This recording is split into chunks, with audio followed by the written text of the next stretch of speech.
인도 부다가야 최초의 한국 사찰 분황사 대웅전이 오는 21일 그 위용을 드러냅니다.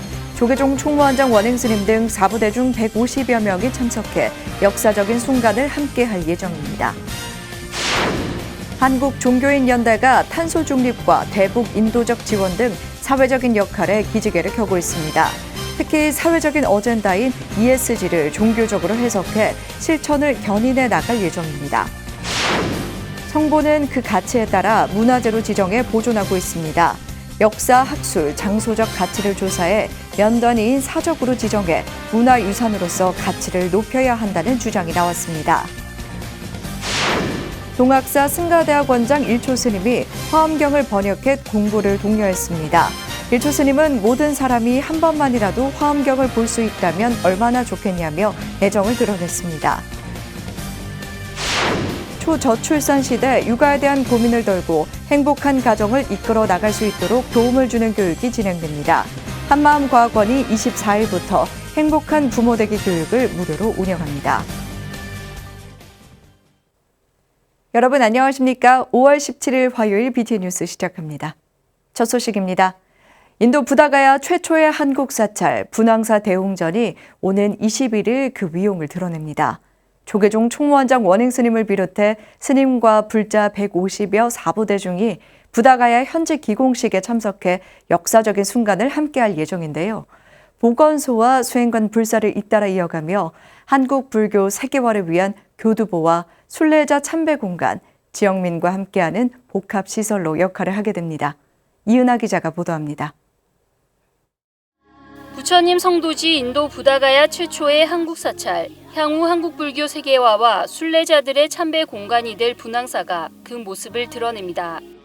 2020년 인도 현지 법인 물라상가와 업무 협약 이후 2년여 불사 끝에 분황사 대웅전이 오는 21일 준공식으로 가장 먼저 그 위용을 드러냅니다. 36대 집행부 핵심 사업 100만 원력 결집 불사의 첫 번째 목표 사업인 이번 인도 분황사 불사 준공식에 직접 참석하기 위해 조계종 총무원장 원행 스님을 비롯해 중앙종회의장 정문 스님과 종회의원 스님 등 150여 사부대 중이 오늘 장도에 오릅니다. 오늘 인천공항에서 인도로 향하는 순례단은 델리를 거쳐 19일 부다가야에 도착해 20일 봉불식과 고불식을 시작으로 21일 점안법회와 대웅전 준공식, 보건소 착공식에 동참해 역사적인 순간을 축하할 예정입니다. 대웅전 준공을 마친 분황사는 보건소와 수행관 불사를 잇따라 이어가며 한국불교 세계화를 위한 교두보와 순례자 참배 공간, 지역민과 함께하는 복합시설로 역할하게 됩니다.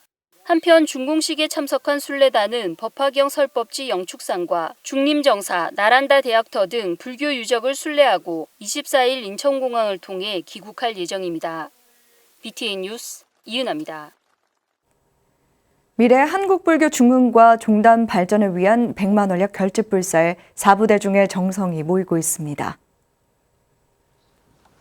조계종 홍보국장 진호 스님은 어제 전 원로회의 의장 수봉 세민대종사를 대신해 총무원장 원행 스님을 예방하고 100만 원력 결집불사 기금 1,000만 원을 전달했습니다. 진호 스님은 은사 스님께서 종단의 핵심 사업인 100만 원력의 원력을 보태고자 마음을 냈다고 밝혔습니다. 원행 스님은 세민대종사의 원로의장 임기 중 종단이 많이 안정됐다며 기금을 전달해줘서 큰 힘이 됐다고 감사의 말을 전했습니다. 관음종도 조계종 100만 원력 결집불사에 힘을 보탰습니다. 관음종 총무부장 도각 스님은 총무원장 홍파 스님을 대신해 어제 조계종 총무원장 원행 스님을 예방하고 100만 원력 결집불사 기금으로 1,000만 원을 쾌척했습니다. 도각 스님은 부족하지만 조금이나마 도움이 됐으면 좋겠다며 100만 원력 결집불사의 원만 회양을 기원했습니다. 원행 스님은 관음종에서 관심을 가져줘서 감사하다며 큰 힘이 되고 앞으로 더 열심히 하겠다고 화답했습니다. 한국종교인연대가 포스트 코로나 시대를 맞으며 탄소 중립과 대북 인도적 지원 등 사회적인 역할에 기지개를 켜고 있습니다. 특히 사회적인 아젠다인 ESG를 종교적으로 해석해 생명과 평화를 위한 실천을 견인해 나간다는 계획입니다. 하경목 기자입니다.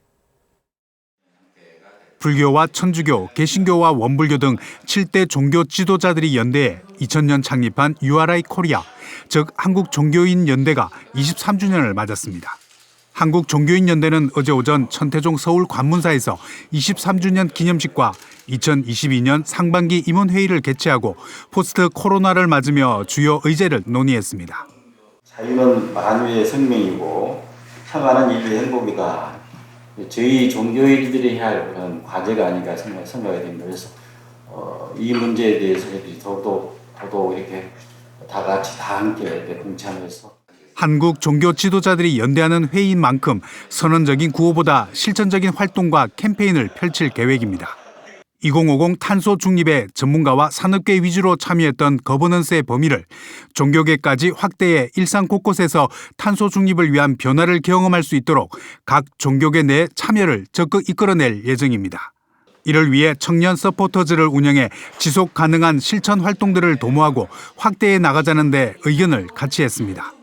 또 종교 간 화합과 대화를 위해 종교 문화 순례와 사회적 갈등을 종교적 가치의 회복과 확산으로 통합의 길로 이끌 지혜를 얻기 위해 평화포럼도 연중 개최할 방침입니다. 특히 사회적인 아젠다인 ESG, 즉 환경과 사회, 거버넌스를 종교적으로 해석해 생명과 평화를 위한 종교적 역할과 실천을 견인해 나간다는 데도 뜻을 같이 했습니다. 더불어 코로나 오미크론이 확산되고 있는 북한에 인도적 지원을 위한 사전 준비도 마련하기로 했습니다.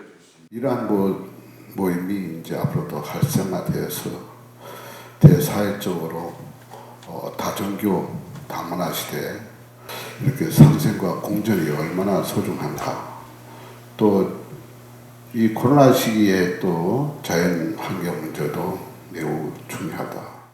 이날 회의에는 조성철 한국생명운동연대 상임대표와 이유미 생물다양성협회 이사장도 참여해 한국종교인연대의 사회적 활동 확장에도 기대가 모아졌습니다. 한편 이날 각 종교 대표들은 무원 스님의 천태종 총무원장 취임을 축하하며 한국종교인연대의 사회 기여와 리더십을 기대했습니다. BTN 뉴스 하경목입니다. 유서 깊은 사찰에 계신 스님들 이번 뉴스 잘 보시기 바랍니다. 사찰의 성보는 그 가치에 따라 국가가 국보나 보물 등 문화재로 지정해 보존하고 있는데요. 역사, 학술, 장소적 가치를 조사해 면단위인 사적으로 지정해 문화유산으로서 가치를 높여야 한다는 주장이 나왔습니다. 김민수 기자가 보도합니다. 영광 불갑사 사적 지정을 위해 불교문화재연구소가 개최한 학술대회 현장. 시대별 불갑사의 위상을 가늠해 볼 수 있는 흥미로운 이야기들이 쏟아집니다. 고려시대 왕사가 은퇴해 지낸 하산소였고 조선시대에는 직접 책을 가능할 만큼 큰 규모의 거점 사찰이었다는 겁니다. 그만큼 조선 전기에 이렇게 큰 규모의 사찰을 유지하고 있었다. 불갑사는 어떤 지역의, 그러니까 영광을 좀 넘어서는 지역의 거점 사찰이었다라고 정리를 할 수 있을 것 같습니다. 인근에 법성포라는 지명이 붙을 만큼 불갑사와 관련된 역사성을 따져보더라도 개별 성보들의 보물급 문화재 지정만으로는 연구관리에 한계가 있다는 지적입니다. 주지만당 스님은 현재 문화재청에 정책 문제를 지적하고 불갑사를 사적으로 지정해야 한다고 주장했습니다. 오랜 역사를 견뎌내고 지금까지 잘 보존 유지되는 사찰들은 사적을 지정을 안 합니다. 없어진 사지는 사적지로 지정을 잘해요. 이게 완전히 본말이 어떻게 보면 전도됐다고 봐야 되겠죠. 그래서 평소부터 이건 너무나 문제가 많다. 논문 발표에 나선 학자들도 건축, 각진국사비 기록, 산내암자 역사 등 문화유산으로 가치가 큰 불갑사를 사적 지정해 연구, 조사해야 한다는 주장을 제기했습니다. 문화재 활용 분야 전문가 류호철 교수는 보물인 대웅전이 개별 건축의 우수성을 인정한 것이라 한다면 공동체 생활이 이뤄져 문화로 전해진 공간적 의미에 더 주목해야 한다고 주장했습니다. 공간 안에서 사람들이 생활을 하고 문화를 형성하고 이어나감으로써 그 공간이 특정한 의미를 갖게 될 때 이렇게 의미 있는 공간을 우리는 뭐라고 해요? 장소라고 하는 겁니다. 바로 이 장소가 갖는 의미나 가치가 무엇인가 그걸 보고 지정하는 것이 사적인 거죠. 또 문화재청 자료를 통해 불교계보다 타종교의 사적 지정 비율이 높다는 사실에 주목했습니다. 국보나 보물 중에서는 57% 정도가 불교 문화재인데 사적으로 가면 갑자기 4.8%로 떨어지고요. 뭔가 석연치 않은 문제가 있는 것이죠. 역사가 짧은 타종교는 사적 지정에 공을 들였고 종교 성지화해 포교와 교육 등 다양하게 활용한 반면 불교계는 불사라는 이유로 각 사찰의 보물 지정에만 관심을 가진 겁니다.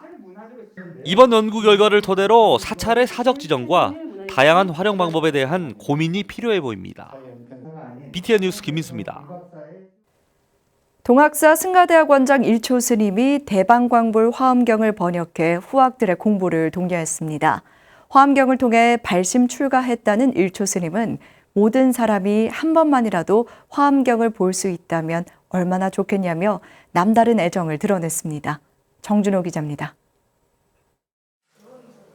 이 시대의 비구니 강백 동학사 승가대학 원장 일초 스님이 대방광불 화엄경을 현토 번역해 출간했습니다.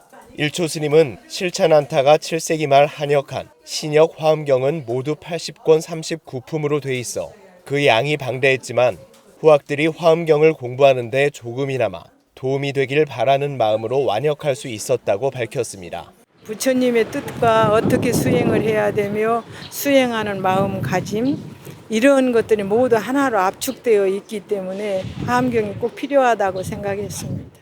일초 스님은 화엄경을 통해 발심 출가했고 후학들을 위해 경전 강의를 50여 년간 이어왔습니다. 한 글자 한 글자 뜻을 새기며 경전을 공부하는 전통 강원 스타일의 중요성을 강조하며 참뜻을 전하기 위해 노력했습니다. 한 페이지의 왼편엔 경전 원문을, 오른편에는 번역문으로 2단 편집을 해 대조하며 읽을 수 있도록 했습니다. 또한 될 수 있으면 직역을 해 자신도 모르게 공부가 있고 물리가 터질 수 있도록 수학자들이 경전 글귀를 마음에 새기도록 했습니다. 일초 스님은 화엄경의 결론이라 할 수 있는 입법 계품에서 선제동자가 53명의 선지식을 찾아 떠나는 이야기는 잘 알려져 있다며 세상이 변해도 마음 수행하는 방법은 하나라고 강조했습니다. 세상이 아무리 발달해도 그 발달의 근본은 마음 아니겠습니까? 그러면 그 마음이라고 하는 그 자체를 그대로 적나라하게 펼치는 것이고 그 마음을 만들어가는 과정이 화엄경입니다.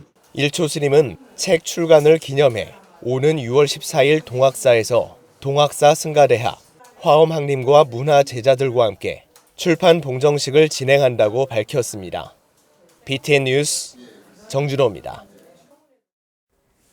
영축 총림 통도사 반야암이 운영하는 사단법인 반야불교문화연구원이 10주 동안 펼치는 인문학 특강을 지난 14일 시작했습니다. 7월 16일까지 매주 토요일 오전 한국을 대표하는 교수 학자 10명의 특강을 마련해 산사에서 인문학을 본다를 주제로 향연을 펼칩니다.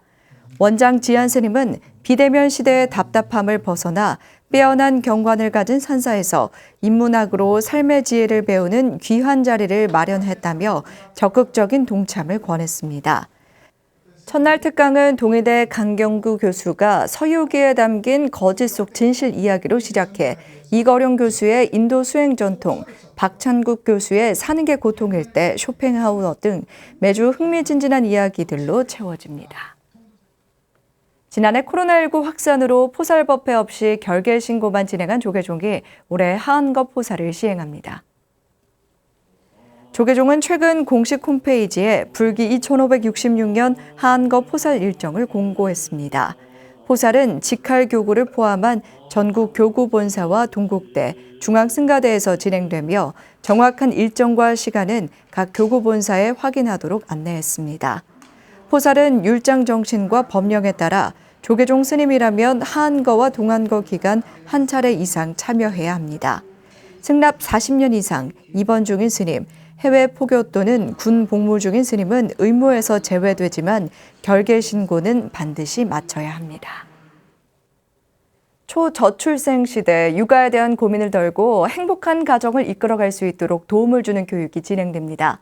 한마음과학원은 오는 24일부터 행복한 부모 되기 교육을 무료로 운영합니다. 최준호 기자입니다. 육아에 대한 경제적 부담과 딩크족 등 가치관의 변화로 과거에 비해 자녀 출산에 대한 고민이 더욱 많아지고 있습니다. 한마음과학원은 매년 이런 부모들의 고민을 덜고 행복한 가정을 만드는 데 도움을 주는 수업을 열고 있습니다. 한마음과학원의 행복한 부모되기 교육은 자녀의 인성과 심리, 부모의 역할을 연구해온 결과를 토대로 자녀를 이해하는 방법을 제시합니다. 저희 교육에서는 무엇보다 부모님이 자기 자신한테 한번 초점을 맞추도록 해드립니다. 그냥 겉으로의 행복을 추구하는 게 아니라 과연 내 마음 깊은 곳에는 어떠한 것이 있을까? 부모님이지만 자기 자신과 만날 수 있게 우선 도와드리고요. 올해 열리는 제8기는 오는 24일부터 7월 12일까지 8주간 매주 화요일 총 10회에 걸쳐 교육을 진행합니다. 1회차 수용하기로 시작되는 교육은 무의식 이해하기, 마음 자각하기 등의 자녀 이해 교육과 걷기 명상 등의 마음 치유 교육으로 이루어집니다. 또한 좋은 부모가 되기 위해선 먼저 행복한 부부가 돼야 한다는 내용도 전할 예정입니다. 부모라고 해도 역시 배우자, 부부관계가 너무 중요하기 때문에 과연 나는 부부관계에선 어떻게 하고 있나, 또 배우자를 이해할 수 있는 그런 시간도 가지고요. 그러면서 본인의 자기도 모르는 대화의 습관이라든가 자녀에 대한 마음을 돌아볼 수 있게 해드리고, 교육은 이론 중심의 강의가 아닌 참여한 부모들이 스스로 각자의 고민을 털어놓고 교류하며 직접 참여를 유도하는 방식으로 진행돼 수강생들의 집중도를 높입니다. 어떤 그때그때 이슈만이 아니라 기본적으로 이 과정을 통해서 자기 마음을 살펴보고 만날 수 있게 해드리고요. 그리고 마음의 중심을 가질 수 있게 그렇게 구성을 하였습니다. 그래서 이번 교육이 끝난 후에라도 지속적으로 마음의 힘을 가지고 자기를 성찰하고 또 자녀에게도 본인이 원하는 그런 행복한 부모 역할을 하실 수 있게 도와드립니다. 행복한 부모되기 교육은 안양시의 인성함양 프로그램 지원 사업의 일환으로 선착순 40명까지 무료로 교육받을 수 있습니다. 신청은 한마음과학원 홈페이지나 전화를 통해 가능합니다. BTN 뉴스 최준호입니다. 세종특별자치시 장군산 영평사가 지난 15일 대웅전에서 중흥불사 발언 만일기도 입제법회를 봉행했습니다. 입제식에는 주지 환성스님, 서산 공덕사 회주 혜연스님, 세종 송림사 회주 덕운스님, 한덕희 신임 신도회장 등이 동참했습니다. 주지 환성스님은 만일 연불회를 결성하고 정진하는 것은 모두 다 극락세계에 가서 복락을 누리고 성불해서 중생제도에 앞장서기 위한 것이라고 설명했습니다. 만일 연불회는 하한거, 동한거 결제와 해제에 맞춰 1년에 4번, 7일간 단기 출가해 아미타불 수행정근을 진행합니다. 한편 영평사는 35년간 수행하다 원적에 든 우암당 시영스님 일주기를 맞아 추모다례와 부도탑 제막식을 봉행했습니다. 경남 밀양용공사가 제16회 사명연꽃문화제를 개최했습니다. 밀양용공사는 지난 14일 경내 일대에서 지역 내 유치원생과 초등학생 등 600여 명이 동참한 가운데 제16회 사명연꽃문화제와 제3회 사명어린이 시낭송대회를 개최하고 나의 꿈, 즐거운 시간, 우리의 미래를 주제로 글짓기와 그림 그리기, 시낭송 경연을 진행했습니다. 사단법인 동년 이사장 밀양용공사 주지 정무스님은 사명연꽃문화제는 우리의 꿈나무인 어린이들에게 전통문화의 우수성과 다양성을 경험하고 계승하는 차원에서 진행되는 행사라며 잠재되어 있는 기량을 마음껏 펼치는 시간이 됐으면 좋겠다고 말했습니다. 인천 호불사가 가정의 달을 맞아 지난 15일 효의 의미를 되새기는 음악회를 열었습니다. 호불사는 인천불교 총연합회장 능화스님, 약사사 주지 화흥스님, 무량정사 주지 무각스님 등이 참석한 가운데 국악과 대중가요가 어우러진 음악회를 선보였습니다. 주지 경원스님은 코로나로 지친 시민들에게 조그만 힐링의 시간을 선사하고 호불사가 소유한 불설대보 부모 은중경이 인천시 유형문화재로 지정된 것을 기념하기 위해 자리를 마련했다고 말했습니다. 호불사는 매년 생계가 힘든 독거 어르신과 소년, 소녀 가장에게 공양미를 나누고 경제적으로 힘든 학생들에게 장학금을 전달하는 등 지역 소외계층을 위해 애쓰고 있습니다. 화요일 7시 BTN 뉴스 마칩니다. 시청해주신 여러분 고맙습니다.